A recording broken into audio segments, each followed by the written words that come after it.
How are you menstruating in the apocalypse? How are you menstruating? 100%. I wasn't ready to be a menstruating man yet. And by calling it a women's issue, we are once again reasserting menstruation is for women. Because, of course, I am nothing but a little fish in this big pond of gender. Obviously, I was PMSing. I'm crying in this line.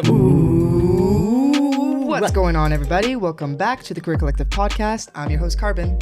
I'm Emily. And I'm Elgin. And welcome to the show. And this episode is presented by Vizzy Hard Seltzer, but more on that later. Get ready to challenge the status quo with us today, as we are diving headfirst into the question, are periods solely a woman's issue? Join the conversation as we explore the often overlooked world of trans menstruation. From unraveling the mysterious history of menstruation to empowering you with ways to degender your menstrual vocabulary, we're covering it all. Plus, we'll be sharing personal insights into the trans menstruation experience and shedding light on the critical intersections of period poverty. And stay tuned for a special shout out to this episode's partners, the Period Purse, who are on a mission to make a difference with their It's Your Period campaign, aiming to promote menstrual health and equity by providing period products and education across Canada. And our guest today is Elgin Pecjak. He uses he, him pronouns. He's a settler and a second-generation queer trans male researcher. He's finishing up his Ph.D. at the University of Ottawa in Feminist and Gender Studies on the topic of reproductive technology use among transgender and gender diverse AFAB folks. Elgin is an ally and advocate who has researched, published, and spoken internationally on menstrual equity, histories of sterilization, and intimate partner violence against transgender and gender diverse individuals. Elgin, welcome to the show. Hi, thanks so much for having me, folks. Our first question for you, really setting the stage. Why is this conversation important for everyone to listen to and not just people who menstruate? You know, I get this in a lot of different spaces when we're talking about reproductive and sexual health care. It applies to all of us, not only because, of course, many folks menstruate, but also for the fact of many of us need folks to menstruate. Menstruation is a really important part of reproduction. It's a part of how we often create life. In the queer community, it's really important too, because I've heard queer cis men make comments about, this doesn't apply to me. This doesn't impact me. Well, you know, many queer cis men are actually in relationships with trans and non-binary folks who are menstruators. Queer identifying cis men will also want to have children in the future. And the reproductive and sexual health care of the person that will carry their child is also really important to think about. Like anything else, it's an everybody issue. That really ties into our next question, where we're wondering why are periods such an elusive and also invisibilized experience, and kind of like tying into that historic piece there. There's lots of different ways that menstruation is really, really elusive and invisible, but also very visible. There's this idea of we talking about bodily waste. So especially when it comes to, I think, AFAB bodies and feminized bodies, is we talk about certain things being a waste. Urine's a waste. When we get sick, that's a waste. Our saliva is a waste. Things that come out of our body are considered wastes. And I feel like menstrual blood has been really flung onto that as well. It's considered waste. If we go back into history, getting your period was actually considered a waste of a period because you were not therefore pregnant. So we think about it as a waste, either in terms of a waste of bodily function or a waste of a viable pregnancy. So historically, it's interesting because the second someone gets their period, they're like, okay, you're a woman now. Right. Now you're of reproductive age in a time when, you know, we didn't live for very long. I also think there's kind of this hyper visibility that comes with when you get your period once again. It's now hyper visible because you're a woman. It's visible physically in many ways, and it's also very symbolic in Western society because it's, okay, now you're able to become pregnant and you're able to engage in marriage often and journey into womanhood and what's supposedly motherhood as well. Yeah. And so at that moment when you get your period, it's hyper visible. Mothers cry, fathers automatically sometimes step away and they're like, okay, like this isn't for me anymore. You know, they all of a sudden sometimes get disconnected from their children as well because they're like, menstruation is such a foreign thing, especially among cisgender men. Could you even say like it would tie into the daughter's like sexualization as well? Absolutely. Which is weird because you get it as a child. But I feel like that is also a reason why dads maybe like are like, ugh. Absolutely, because it ties in the form of this person can be a sexual being now, right? But when it comes to the invisibility of it, I find it's invisible for certain folks. It's really made to be invisible for many remote communities, many different BIPOC folks, so Black, Indigenous, people of color. Many folks don't think about the impacts that menstruation have on the day-to-day lives of many folks, especially, you know, in the global south or in remote parts of Canada where there's literally no access to menstrual products. And it's made invisible when it comes to trans and non-binary folks and folks that are incarcerated. We don't promote menstrual equity for those folks as much as we need to. to. We think about menstruation and periods when it's, oh, look, you're a woman now. But when it's this person is suffering from reproductive and sexual inequality because of lack of access, that's when it becomes invisible. Those are the things we don't want to see. And, those things become invisible until the moment where they're made hyper visible by the government. Talking about children and talking about the rights of trans and non-binary folks, they'll be like, getting a period is a normal part of a girl's life. Why aren't trans masculine folks and trans boys getting them? Why are we putting them on hormone blockers? Why aren't we letting the body do its natural process? It is very much still taught as this is a woman's issue. This is something you do not need to talk to your dad about it. You do not need to talk to the men in your life about it. It's something that people should be disgusted by. It's something that you need to keep secret, especially in pop culture. The ultimate shame that people have is when they have period leaks. You're expected to just manage it on your own in private. In TV shows or movies or whatever the case, especially when it's like long dragged out, like The Walking Dead, that's literally like 10 seasons long. And throughout the whole 10 seasons, apparently not one person menstruates. My mind always goes to like, how are you menstruating in the apocalypse? How are you menstruating? 100%. Your pants look, I mean, they look dirty, but they don't look bloody. The folks that are scavenging for resources, not grabbing as many boxes of menstrual hygiene products as they can. And why haven't we talked about, menstrual blood and the attraction of zombies? True. I didn't think of that. That's why you have the degrees. Yeah.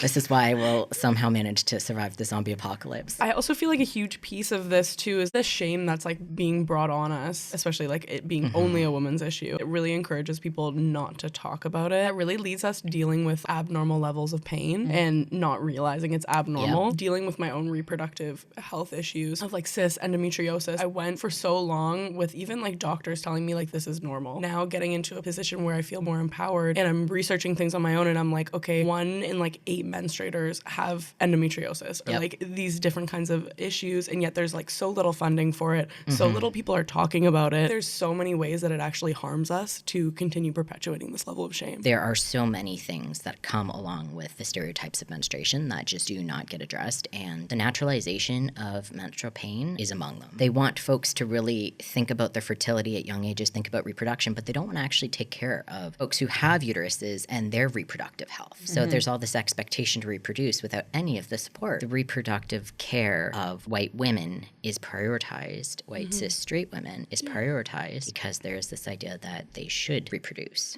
Once they have an education and they're married, it's time to reproduce. It's time to have kids. It's time to like live that suburban life. It's time. But you see that in the much higher death rates of BIPOC pregnancies and births specifically. To dive further into this conversation, I think a really important piece for us to start with is around language and degendering menstruation. So I'm wondering if you can bring our listeners up to speed and let us know how someone can specifically degender their vocabulary around menstruation. Like what words are out, what words are in. Things to be really mindful of. Biology and science are both highly gendered. We talk about science as being fact, but the reality is someone came up with this idea. What's really important to think about is how do we remove this gendering from even the biological processes? The ways that we can start doing that is beginning at square one. Don't use gender-based language. One that I've heard used and I've used before is like menstruators, people who menstruate, people who have periods. Take the same type of allyship and advocacy-based approach as you would with person-first language. So really make it about a person and then a biological process. Anytime I think of the word woman, and I'm guilty for it myself because of course I am nothing but a little fish in this big pond of gender, you think, oh, people who menstruate. I find that if you practice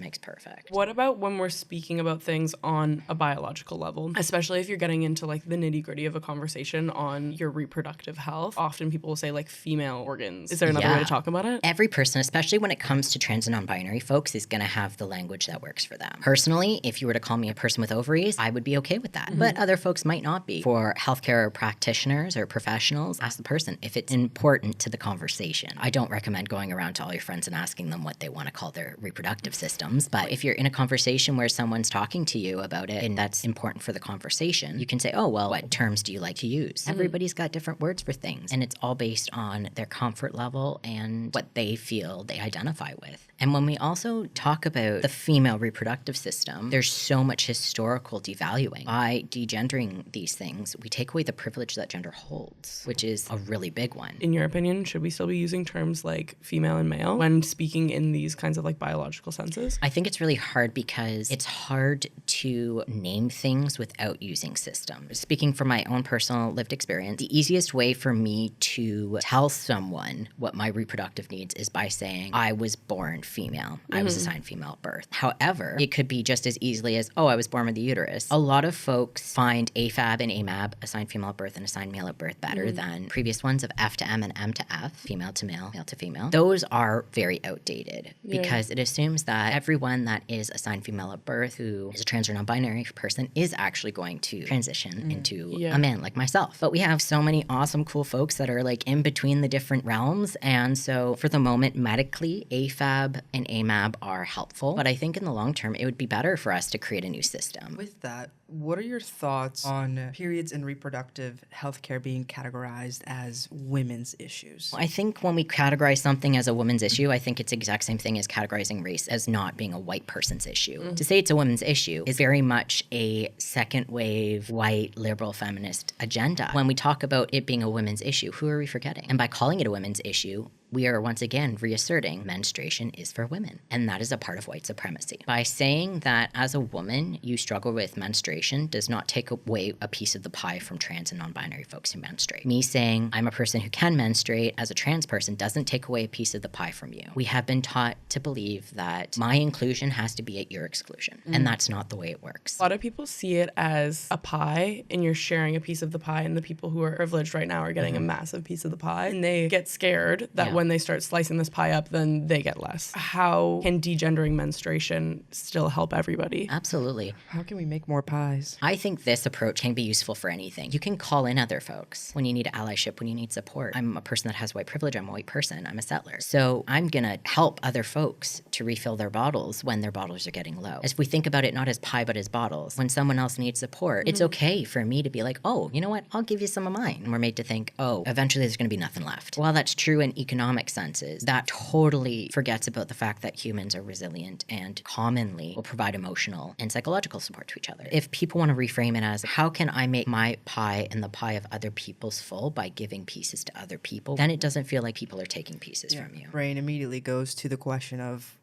did you have too much to begin with? To the point where you were full and you had still so much left and it was just kind of going to waste. I think, too, you can look at it in a socialist versus capitalist viewpoint as well. If you're looking towards countries that employ more of like a socialist model where everyone is being served, like Scandinavian countries, for example, that do emphasize a lot on women's health and they have much lower birth mortality rates. These societies, everyone is living much happier lives versus under capitalist models, are even the richest people very happy? Debatable, but a lot of people below them are struggling. In models where we're not really taking care of each other and we're not distributing our wealth very well, no one's really that happy. So really it shows that humans are very community-oriented beings. We thrive under community care and community love. We really want to dive deeper into trans menstruation and the relationship that transgender and non-binary people have towards menstruation is complicated, to say the least. Can you share what this experience has looked like for you as a trans man over the years? So the relationship that trans and gender diverse or gender non-binary or non-binary folks have with menstruation can be very simple, but also very complex. Simple in the fact of not all trans and non-binary folks are going to feel dysphoric about menstruation. Some folks are so happy about menstruating. But for those who don't feel that way, and for folks who do feel that way, there are still systemic issues. What hurts more than having a period is the way having a period is gendered. I can see myself standing in my department, the Feminist and Gender Studies department, which has gender-neutral washrooms. I use that as kind of a place to play with using men's washrooms and becoming more comfortable. Because for me, it was a men's washroom that everyone was welcome in. It was a men's washroom for me, but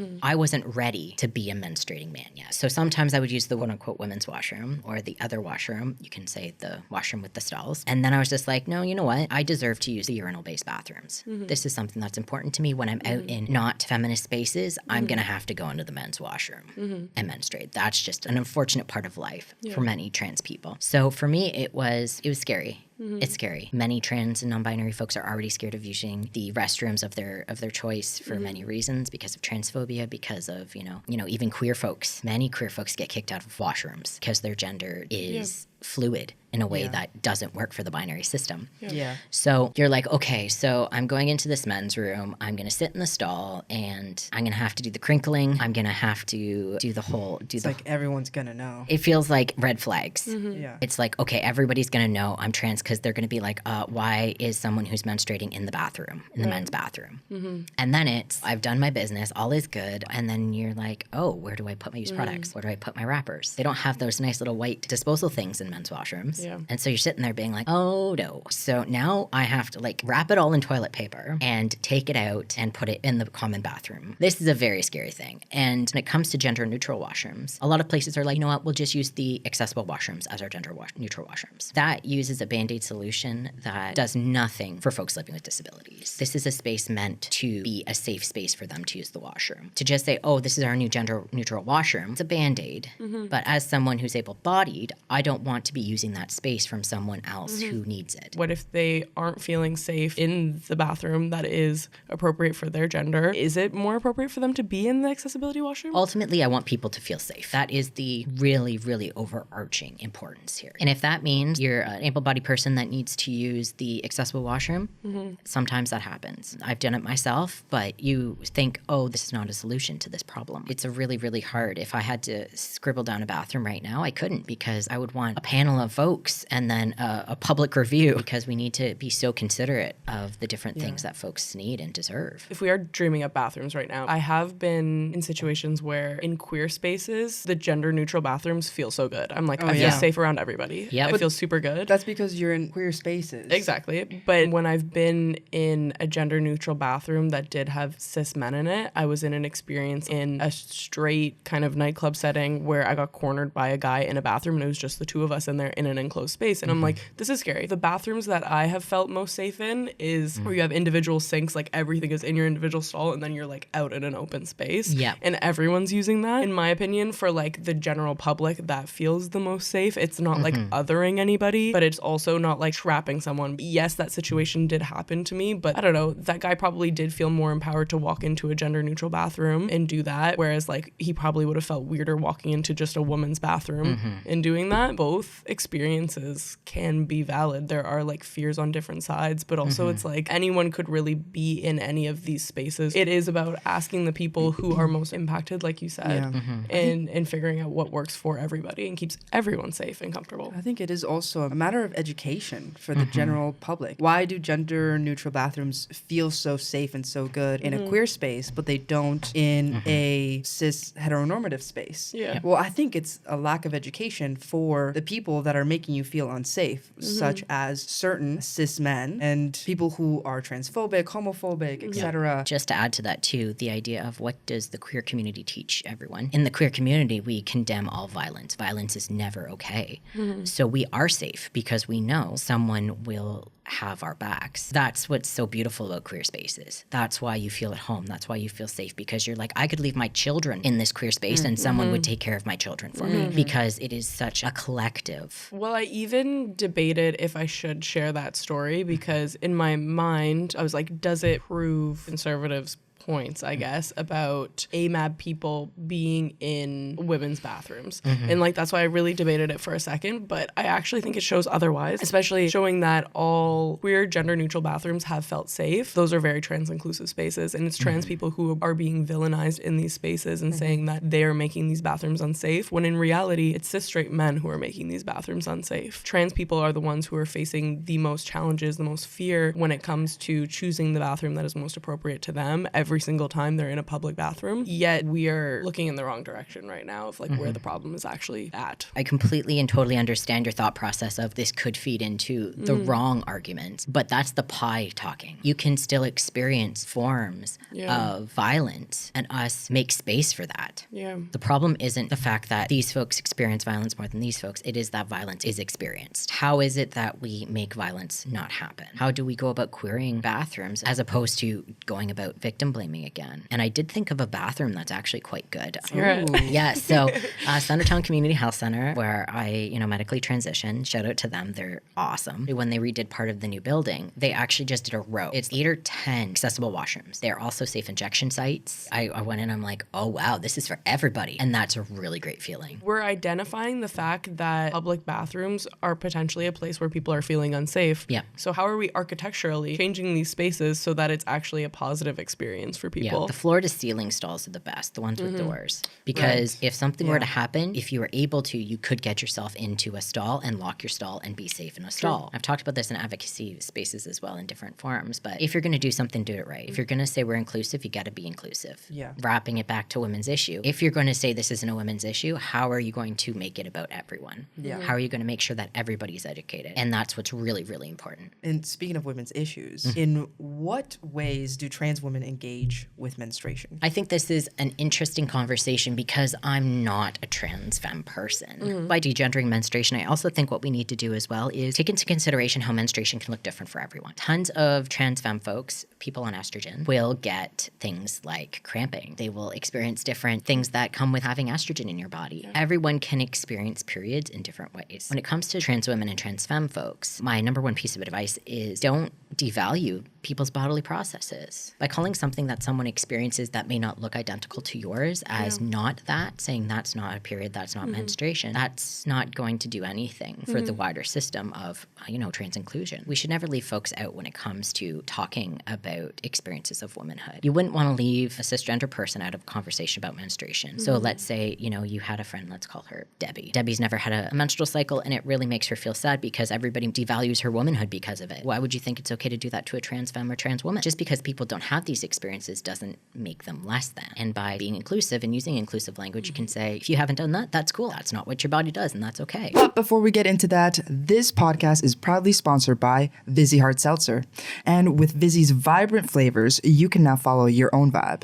For those of you who know Queer Collective, you know that Vizzy has been a longtime supporter of us and our mission to create accurate and positive representation for the entire queer community. So if you are a hard seltzer drinker, we highly recommend drinking and supporting one that you know also supports the queer community. And now, back to the episode. Like we mentioned at the beginning, this episode is tied in with our partners at the Period Purse, who outlined to us that 25% of people in Canada are choosing between menstrual products versus rent or food, which is a lot higher than many people would consider. So let's really dive into the discussion around period poverty. Can we start out with chatting about what is period poverty and how they can look differently around the globe versus in North America? Period poverty is a much bigger concern than people commonly think about. What it ultimately is it's having to make that decision, that financial decision between buying rent, having food, and buying menstrual products because menstrual hygiene products are so expensive. And it's every month. Yeah. You gotta spend on this every month, and it's a lot. A lot of people are thinking like just tampons or just pads or whatever. There's a lot more to it than that. Like, especially if you get really, really crampy periods, there's Advil/ibuprofen that you have to buy. That's the biggest budget for me. Or maybe like a heater Yep. for your aching back or aching ovaries. It's a full body thing. Some folks experience PMS and menstruation in such dynamic ways in their body that we can't even begin to imagine. Some folks have debilitating forms of pain, people who are living with disabilities, folks that have different reproductive diseases and concerns. All of these things can really contribute to how much it costs. Especially as we're seeing the cost of living increase all around the globe right now, a dramatic amount where people really are having to reduce their food costs, and food bank lines are getting much, much longer. We're seeing all of these elements. It shows you how invisible the period poverty issue really is, because so many people across the news are talking about food bank lines, these different elements, but no one is speaking about this invisible issue. If we know anything, food insecurity and reproductive health so intrinsically linked. It's so much deeper than just period products should be free. For those who can afford period products, this is it's a life or death situation. Yeah. And it shouldn't be. For me, before we initially had this conversation, I used to think that menstrual cups could be a solution. I'm like, okay, that actually dramatically reduced the cost for me. But you said that it isn't when we were having another conversation. And I'm wondering if you can elaborate on why that isn't actually a great solution for a lot of people. I know many charitable organizations and not-for-profits have given out menstrual cups, and they are super helpful. They're great. Yeah. However, when we think about, this idea of what Canada looks like, what's colonially known as Canada, it looks like, we forget about our Indigenous folks that live in remote areas or live without clean water. If we give Diva cups to Indigenous communities, how are Indigenous community members going to clean them without sanitary water? Some communities, it's you have to ask what works, because if you don't ask, you won't know. Menstrual hygiene products not only will cost exponential amounts of money when you're in more remote communities in Canada, specifically in northern parts, but also how much access do they actually have? We're shooting women up into space with like hundreds of tampons for like a week, and we can't provide our Indigenous communities in the northern parts of our country with free menstrual hygiene products. Which also went to show how much cis men know about periods. They're like, oh, she needs 10,000 tampons for a week. Yeah. This is also why it's so important that men know about it, because then our government can know about it. Because most of our government is men. Ding, ding, ding, men. And if we can figure out a way that all Canadians, all people living in Canada, can have access, regardless of their socioeconomic status, can have access to free menstrual hygiene products, that's the goal. Cups are a great solution for folks who will be able to use them. But I think for some trans and non-binary folks too, it's also difficult because you need a place to clean them. Yeah. It's going to be really a matter of each individual community. And of course, if we're moving into talking about, the global south, if you send 100 menstrual cups to communities that are the same, that don't have water sanitation, they'll get used for very different things. Don't get me wrong, they'll be used for useful things, but it'll probably be things like containing things. Like it won't be used as a menstrual product. Having that conversation and thinking about the Indigenous population who don't have access to clean drinking water always, it does make me think about folks who are menstruating in Gaza and their lack of access to clean water, even just drinking water. One interesting thing that I have found about the ongoing genocide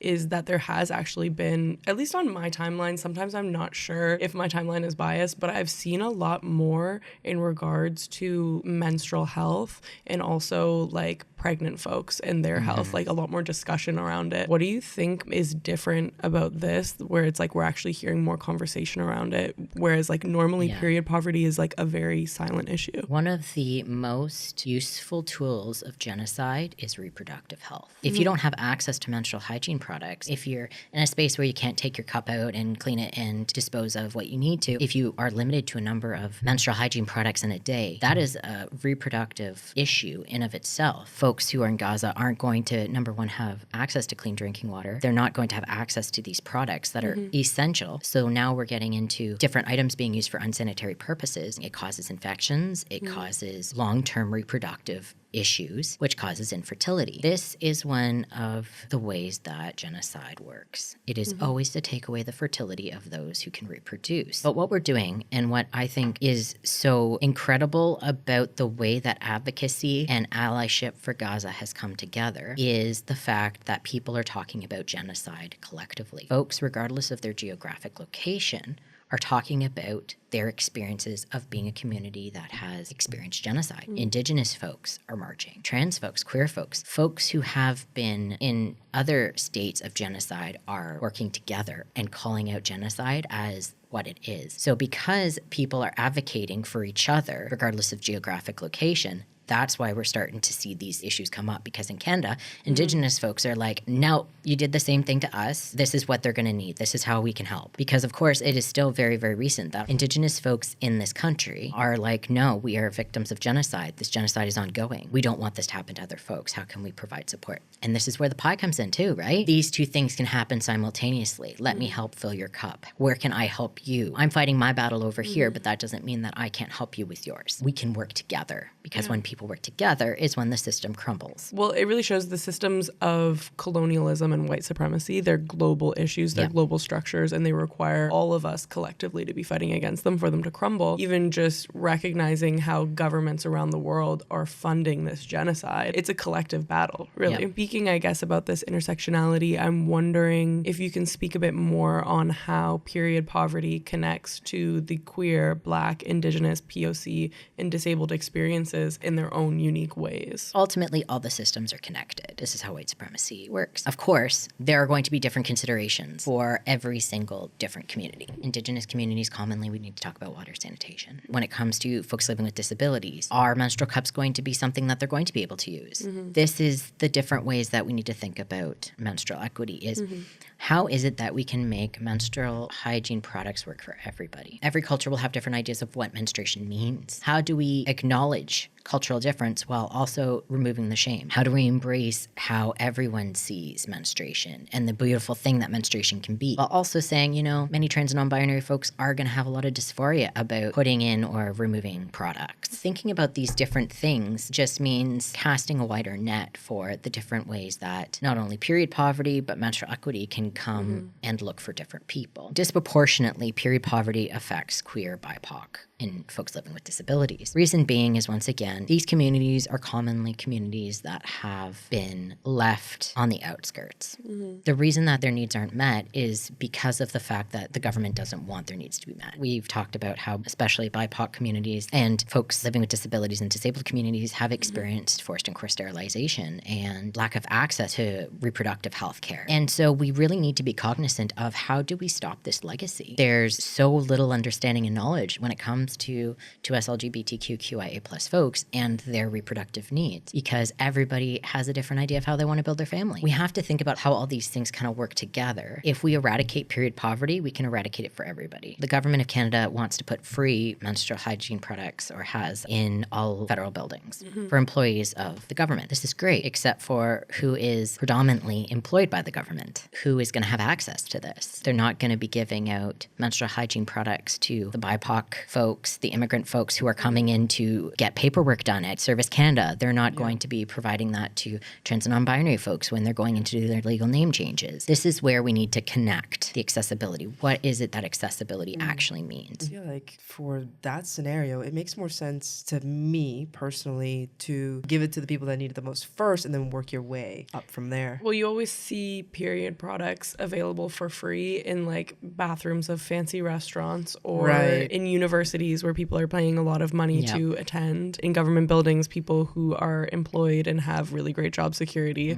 In a lot of these places, this is where we're starting for some reason, whereas like you think it would make more sense to hand them out at food banks. I think it's harder and more work for them to hand it out to the people that need it the most. Costs more money. Costs more money, but it's also more essential for them. I think it removes the divide between classes as well, right? It would be grassroots. It would be going to communities and saying, okay, we are going to do this with you. We need your networks. Indigenous communities, many elders will have how many folks come in and out of their homes in a day, or will have access to folks. It's going and finding ways that work for communities.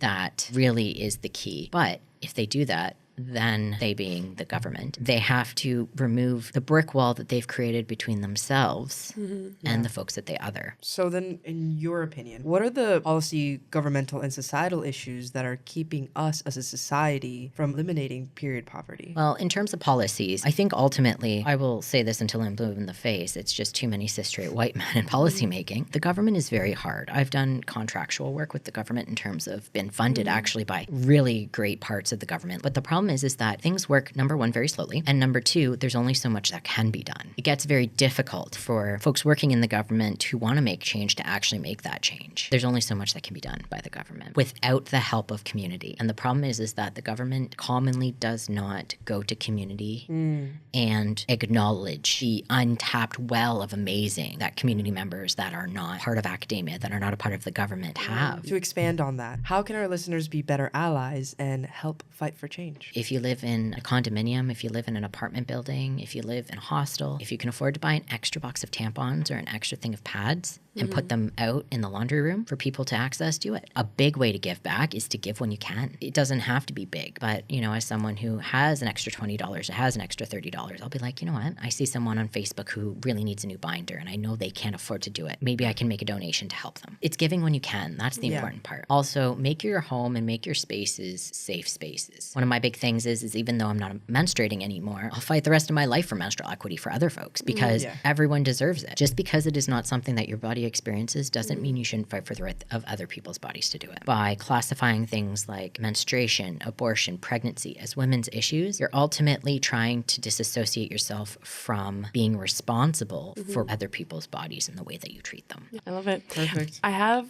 a proposition for both of you. I'm wondering if we wanted to end it off on a funny note and if either of you can think of a funny period story. Funny, comically bad, or just embarrassing. Just a story that could really normalize talking about it. I can only think of one. We went to Cuba a few years ago and I decided that I wasn't going to get my period while I was there. It was also my fault. You were like, should I bring my Diva cup? And I was like, no, didn't you just have your period? I'm the keeper of her menstrual cycle. I was like, no, you just had it. I was like, you just had it. This is yesterday. And I was like, okay. I don't know why I believed her. I'm notoriously bad with timelines. So I was like, yeah, I'm not going to get it. And my body decided differently. Yeah. So then I got it. And Cuba being definitely a low imports type of country, they don't import a lot of menstrual products into their country. So the resort didn't have any. We tried going into town, I believe, and there was nothing to be found. Yeah. We were asking people,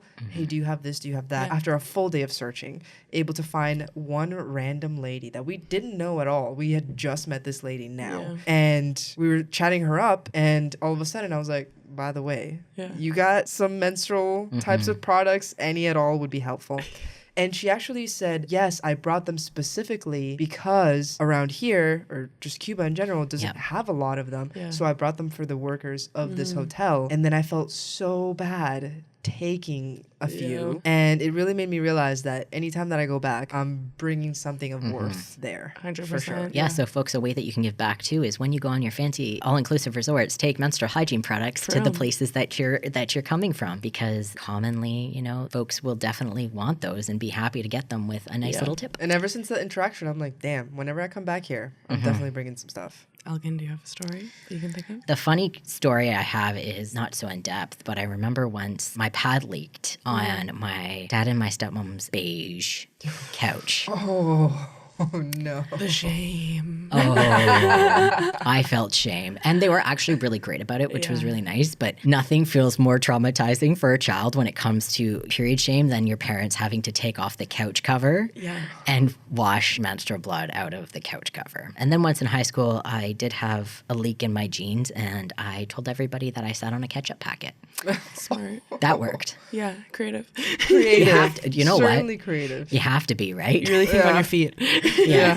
But I want to hear this story. I think airplane probably. Yeah. So we were flying to Australia for my sister's wedding. I was so stressed. I've never flown this far in my life. And then my sister texted me. She was like, looks like your flight got canceled. We were crying in line this whole day. I was PMSing. I'm crying in this line. I'm like, oh my God, we're not going to figure this out. We finally get to the front. They actually did help us, but I did a full sob story. I'm going to miss my sister's wedding. Maid of honor. But we had to sprint to our first flight. We had been there all day, but we were now running to this flight. I'm running on my period. Cramps are happening at the exact same time too. So it's this is the first time I've ever traveled on my period. And since then, I'm always mapping it out now. I was like, this is the biggest mistake of my life. We decided it would be a great idea to take an edible before our long flight. We were still in Canada when we took off. This is legal for everyone. This is presumably legal. So we popped the edible. I'm very high. And then kind of midway through, I'm remembering, I'm shit, it's been quite a few hours. I need to change my cup. I go into the very tiny airplane bathroom. I'd been honestly avoiding it this whole time. I'm how are we going to do this? I take it out. I'm very groggy. Decide to dump it in the airplane sink instead of in the toilet. And it clogs the sink.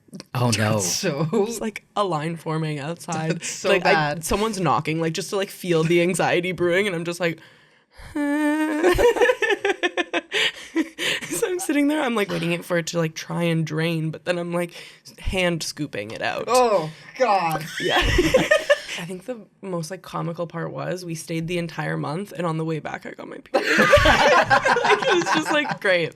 This was my timing's impeccable. Oh, that's so funny. Thank you so much for being with us today. We really appreciate it and really enjoyed, honestly, like the entire conversation. So much more came up for us than I initially expected when I was writing these questions. I was like, okay, so many realizations are happening along the way. So we really enjoyed this conversation, and I hope our listeners at home enjoyed it as much as we did. Thank you so much for watching, and if you want to dive deeper into the trans experience and trans dating in particular, make sure to click the video on the left. Make sure that you leave a like and subscribe, and if you're listening on your favorite podcast app, make sure to leave us a 5-star review because it really does help the podcast out. Thank you so much to the Period Purse and Elgin for this lovely episode, and if you want to get in contact with him, we'll have all of that in the description down below. That's everything that we have, and until next time, peace!